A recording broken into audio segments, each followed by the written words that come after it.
She is not running from fear alone, she is running from erasure, from the moment when a name can vanish forever, from the split second when history decides whether someone will be remembered as a human being or reduced to a blur in the background of catastrophe. And as the image snaps into existence in the summer of 1941, daylight burning down on a city that had once believed itself civilized. The woman's body is caught mid-stride, skirt lifted by motion, arms tense, head turned not toward safety but away from something unspeakable behind her. And this is not a battlefield, there are no trenches, no uniforms clashing at the edge of the frame. This is a public street in Lviv, a European city of cafes, universities, churches, and cobblestones polished smooth by centuries of ordinary footsteps, and yet order has collapsed so completely that running is the only language left. Because weeks earlier Lviv had changed hands yet again, torn from Soviet control as Nazi Germany launched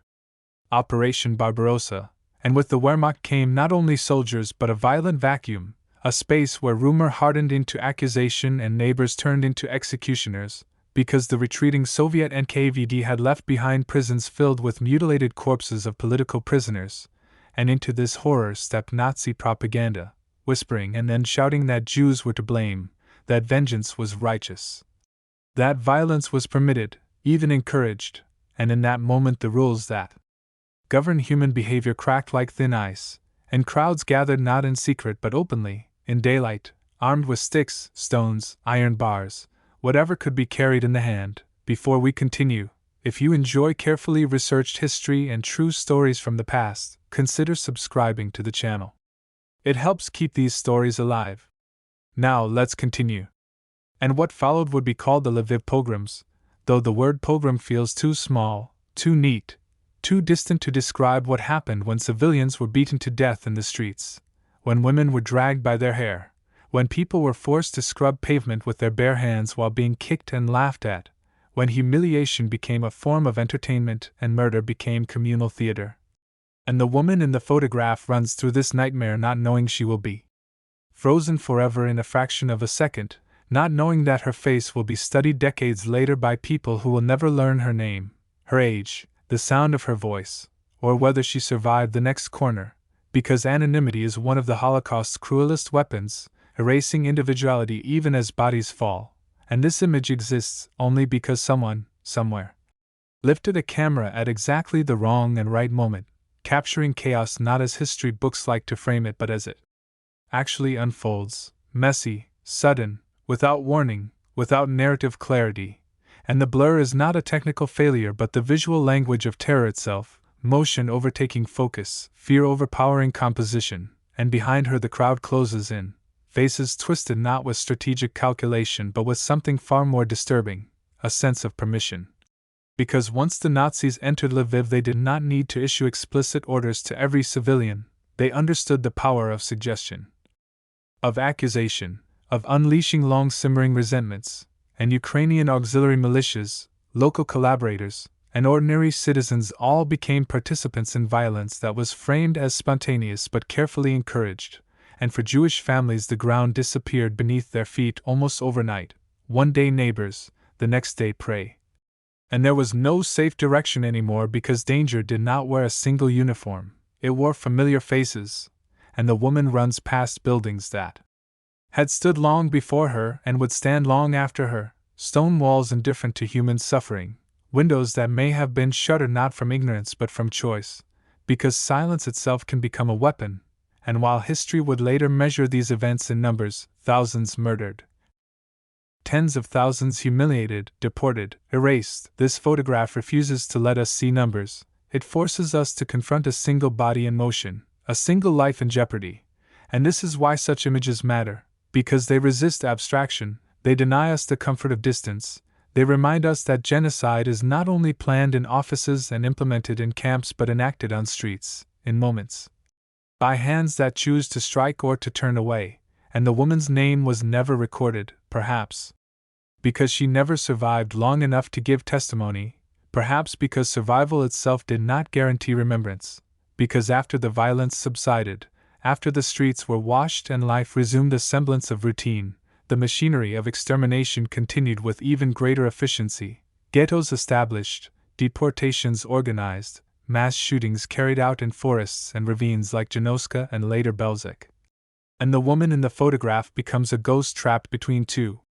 fates, the fate of those killed immediately in pogrom violence, and the fate of those who would be systematically murdered in the years that followed. And as we look at her, we are tempted to ask whether she escaped, whether she found shelter, whether someone intervened, but history offers no answers, only silence. And that silence is not accidental, it is the product of a world that did not care to record her existence.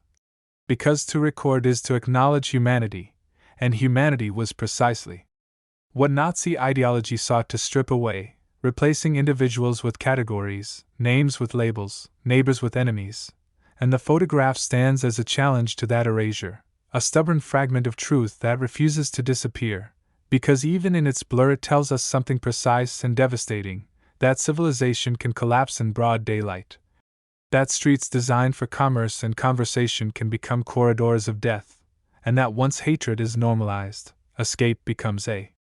matter of seconds, of chance, of whether your legs can carry you faster than the crowd behind you. And this is not ancient history sealed safely in the past, this is a warning etched into an image, a reminder that the distance between normal life and public violence is far shorter than we like to believe, and as the camera shutter closes, freezing her run forever, history moves on without her voice, but not without consequence. Because the truth embedded in that fraction of a second continues to surface, demanding to be seen, demanding accuracy, demanding remembrance, and refusing, stubbornly, to be erased. And when history finally circles back to this image, it does so not to satisfy curiosity but to confront responsibility, because the woman's flight through that Lviv street is not an isolated incident but a doorway into a larger, darker landscape of human behavior, one where state power, propaganda, and social conformity merge into something lethal. And the pogroms that erupted in the summer of 1941 were not random explosions of chaos but predictable outcomes of years of anti-Semitism sharpened by political upheaval, and before the Nazis arrived, Lviv had already been reshaped by fear under Soviet occupation, arrests, deportations, executions, a pressure cooker of resentment that the Germans skillfully exploited, redirecting rage toward Jewish communities with ruthless efficiency. And the crowds that chased people like the woman in the photograph were not monsters born overnight. They were shopkeepers, laborers, students, men and women who had learned that violence would not be punished and might even be praised. And this is what makes the image so unsettling, because it refuses to let us separate perpetrators into an inhuman category safely distant from ourselves. It shows us a society unraveling from within. And as the pogroms unfolded, German soldiers often stood by, sometimes photographing the violence, sometimes intervening not to stop it but to shape it. Because letting locals do the killing served both ideological and practical purposes, it spread terror, it implicated communities, it made resistance less likely, and the woman running becomes one of countless Jews forced into impossible choices: hide and risk betrayal, run and risk capture, stay and risk immediate death, and even survival carried its own cruelty. Because those who lived would carry the memory of these streets forever, the knowledge that safety had been an illusion, that the social contract had shattered. And as months turned into years, Lviv's Jewish population was almost entirely annihilated through shootings, camps, starvation, and deportation, and after the war the city itself would change again, borders redrawn, populations displaced, narratives rewritten. And in this reshuffling of history the photograph survived while the woman did not. An inversion that feels cruel but also instructive, because it reveals how fragile memory truly is, how easily stories vanish when they are not deliberately preserved, and why accuracy matters so profoundly, because to misplace this image, to mislabel it, to detach it from its historical context, is to participate in a quieter form of erasure. One that smooths over responsibility and blurs the specificity of suffering, and the danger is not only forgetting the victims, but misunderstanding the mechanisms that led to their destruction, because genocide does not begin with camps, it begins with permission, with rhetoric, with the normalization of exclusion, with the idea that some lives matter less than others, and the photograph captures the moment when that idea becomes physical, when ideology turns into pursuit, when belief translates into motion. And the woman's blurred outline becomes a universal symbol not because she is anonymous but because anonymity itself was imposed upon her. And restoring her context is an act of resistance against that imposed silence. And when we look at her now, decades later, we are not just witnesses to her fear but participants in a moral transaction, because remembrance is not passive, it demands that we recognize patterns, that we acknowledge how quickly democratic norms and legal protections can dissolve under pressure.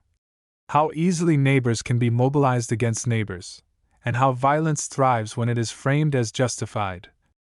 necessary, or inevitable. And the streets of Lviv in 1941 remind us that history's darkest moments often unfold not in secret chambers but in public spaces, observed by many and stopped by few. And the camera that captured this woman did not save her, but it saved something else, a piece of truth that survived regimes, borders, and decades of silence. And that truth confronts us with an uncomfortable question, not only about what happened then but about what happens now when hatred resurfaces.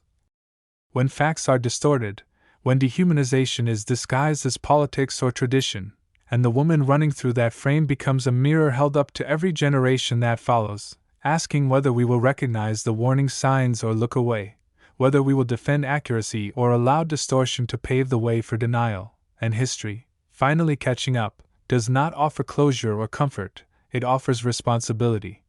Because the past cannot be changed, but the way it is remembered can